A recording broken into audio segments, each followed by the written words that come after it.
Telangana CM Revanth Reddy నేడు కాంగ్రెస్ అగ్రనేత రాహుల్ గాంధీతో భేటీ అయ్యారు. ఢిల్లీ పర్యటనలో ఉన్న రేవంత్ రాహుల్ తో భేటీలో 45 నిమిషాల పాటు పలు కీలక అంశాలపై చర్చించారు.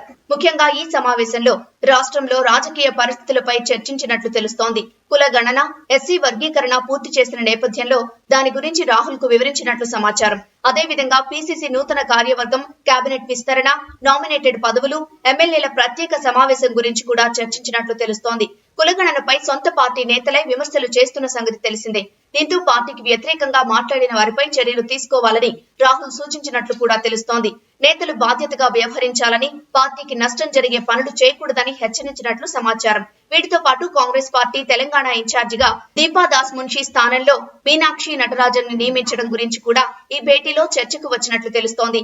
రాష్ట్రంలో కాంగ్రెస్ పార్టీ అధికారంలోకి వచ్చిన తర్వాత దీపా దాస్ మున్షి పరిధి దాటి వ్యవహరించినట్లు ఆరోపణలున్నాయి. పార్టీ వ్యవహారాలే కాకుండా రాష్ట్రంలోని అధికారులకు ఆమె నేరుగా ఫోన్ చేయడం, సొంత నిర్ణయాలు తీసుకోవడం, నామినేటెడ్ పోస్టుల్లోనూ జోక్యం చేసుకోవడం వల్ల ఆమెపై కొంతమంది అధిష్టానానికి ఫిర్యాదు చేసినట్లు తెలుస్తోంది.